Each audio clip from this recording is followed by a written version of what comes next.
Hello and welcome to Indie Designer Journal episode 19. This is my daughter Abby. Hello. And she is joining us on this video because we will be talking about a game we just played last night. We played it a couple of times in the past, and that is Escape the Dark Castle. That's the name. Make sure I got the name right. This is a solo to 4-player game. I have yet to play it solo. We've played it, me and you, a couple times at least, or once or twice. Just me and you. Played once. And then we played it last night with Gavin. Yes. Making it a 3-player game or a 3-player experience. So, first, what comes in the game is pretty much the heart and potatoes. Are these, I don't know exactly what they call them, adventure cards, but there's glorious illustrations. What do you think of the illustrations on here, Abby? I think they're really good. Yeah, I like them too. They very much remind me of early 80s or late 70s D&D. Have it sort of an amateur feel to them, but at the same time very polished. I don't know, it's kind of a strange, it's right up my alley. It does kind of look like your art in Desolate. Yes, it does. The black and white is what attracted me to this game. So it comes with 45 cards. You shuffle them, you take 15 out, and you're playing with only those 15. So that means that every game is going to be a little bit different. I know there's lots of expansions for it. We've only played with the base game. You also have 3 boss cards that are quite the jerks. I think we played this guy last night. Mm-hmm. His name is Terror of the Underworld. And he sort of heals himself. That's sort of his special ability. And there's 2 other ones too.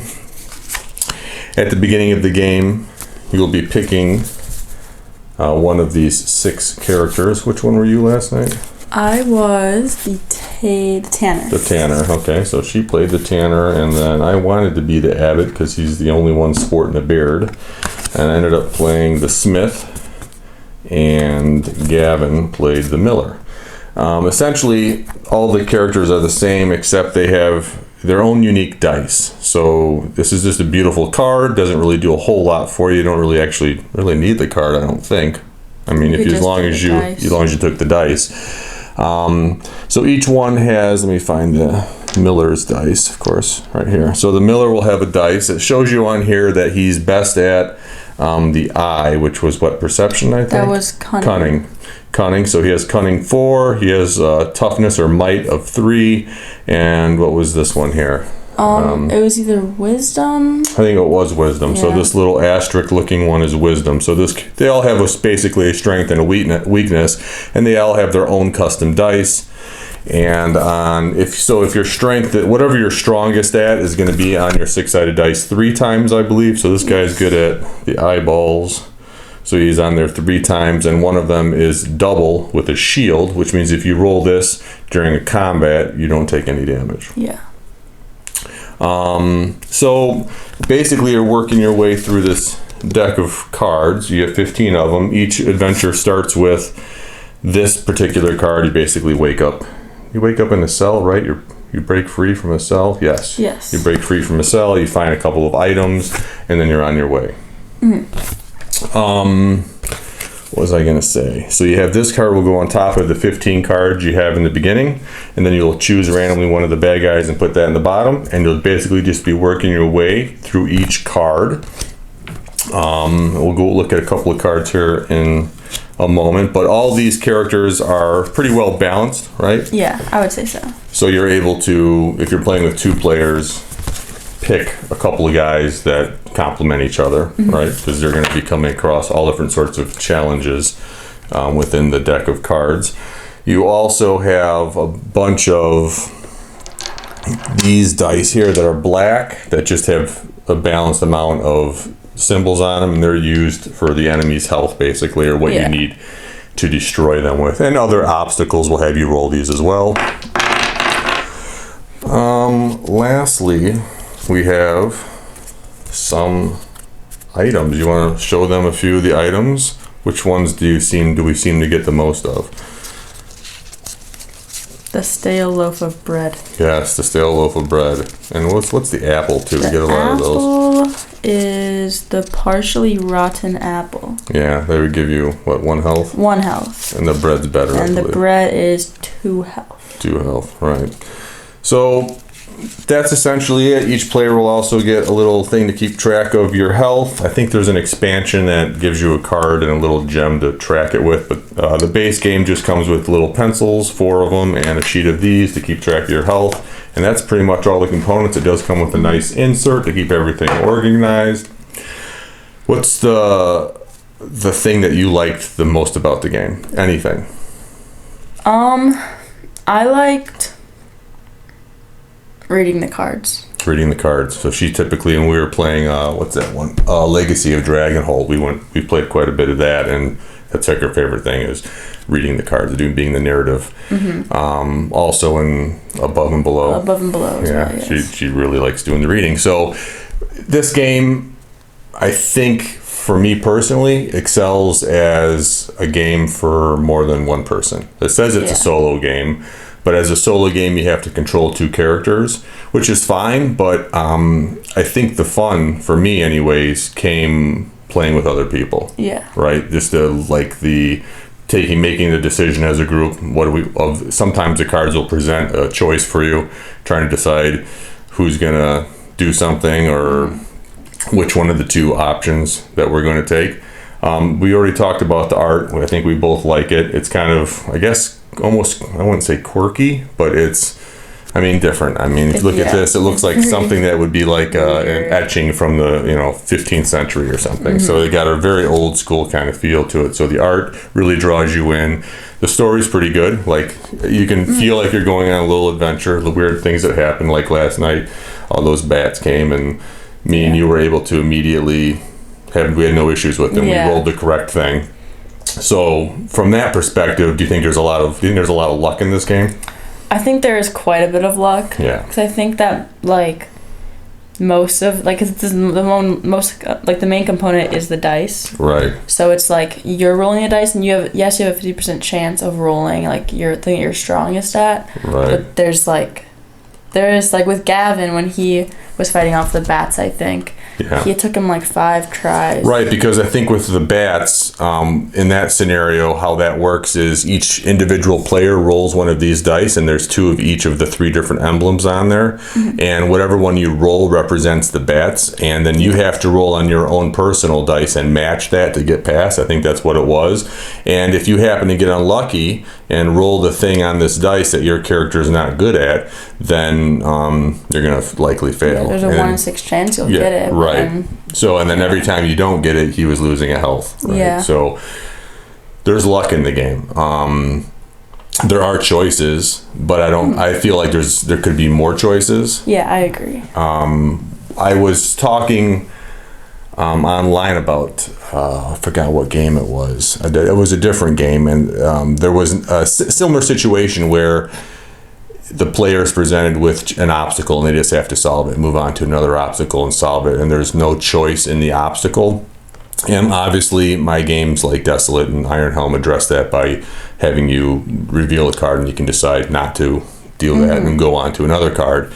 I think something like that would be cool as a house rule in this, especially if you're playing solo. Yeah. Like if we reveal the card and we really didn't want to deal with it, if we could all take 1 damage and then discard that and draw another card from the other 30 that aren't being used or something. But then if you choose that, you'd have to go You have to go with the second one. If there was something like that, that could be a simple house rule that I think would kind of address you're going through 15 cards that are in a set order. You don't know what they are until they're revealed, but you just kind of have to deal with them.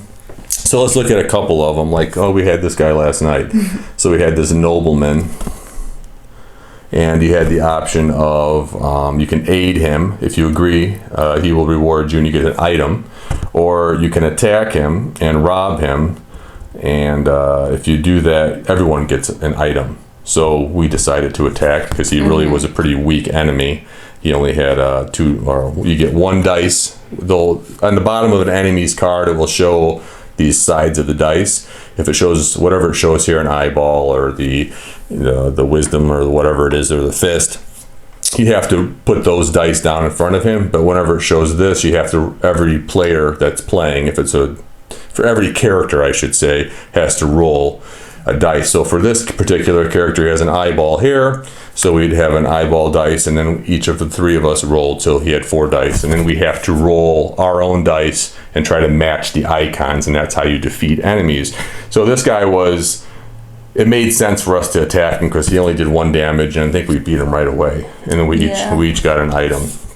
But there is a decision there to be made. We could have avoided combat altogether and just got 1 item, but we think we had 0 items at the time, or 1, and we really could use some items, because typically, like, I would say half the deck at least, or about half the deck, is food, which gives you health, and that's basically the timer in the game, because as soon as 1 character dies, the game is over. But for the most part, the cards represent themselves in the same fashion, right? Like this one here was the one we had to swim under the water, and it basically used that same mechanic. I think we all had to roll a dice and then match that dice or something along that lines, right? No, we each had to roll a double. Oh, we had to roll a double, and each turn you didn't roll a double, you lost the health, because it symbolized, being underwater and losing your breath. Yeah.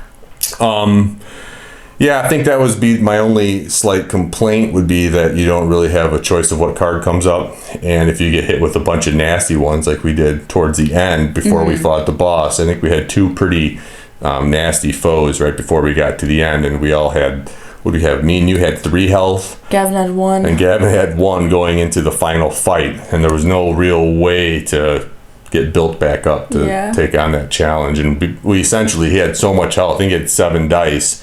We had to roll our personal dice and roll shields to survive, because if one of us would have died, the game would have and that's what happened. That's what happened. We died first turn. But we did make it to the boss, and a game like this is a game that's dark and creepy looking like this with terrifying artwork isn't meant to be easy. So in that regard, I think the difficulty felt right. Yeah. I just wish that maybe there was a slightly more control, a little control over going through the deck. But outside of that, I think it's a fun game. Would you say thumbs up for co-op? I mean, playing with other players? Yeah, for sure. I think I'd rather play this with other people than alone. And I think what's really nice about it is the accessibility. We literally watched, because to refresh our memory, we watched like 5 minutes of a playthrough, and it's like, okay, I remember how to play. It's very and the rule book's 5 pages long. It's 10 pages, a couple ads in here, and there's nothing to it. It's very short. I mean, that's about the most of it. And it could be a quick read, and I think it's super easy to teach. Yes. So it'd be a great game to have just to have a good time with another person or 2 other or 3 people. Or I think it's 4 people max. 4 people max. I think it would be. I think it shines in that light, because you can tell that you're telling a story, or kind of working your way through like a movie, almost a scary movie. But I think that's all we have for this episode.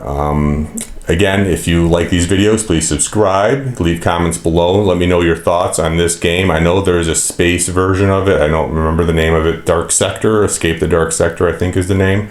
If you have that, let me know if you think that that's an improvement on this one, because I would be interested in possibly picking that one up.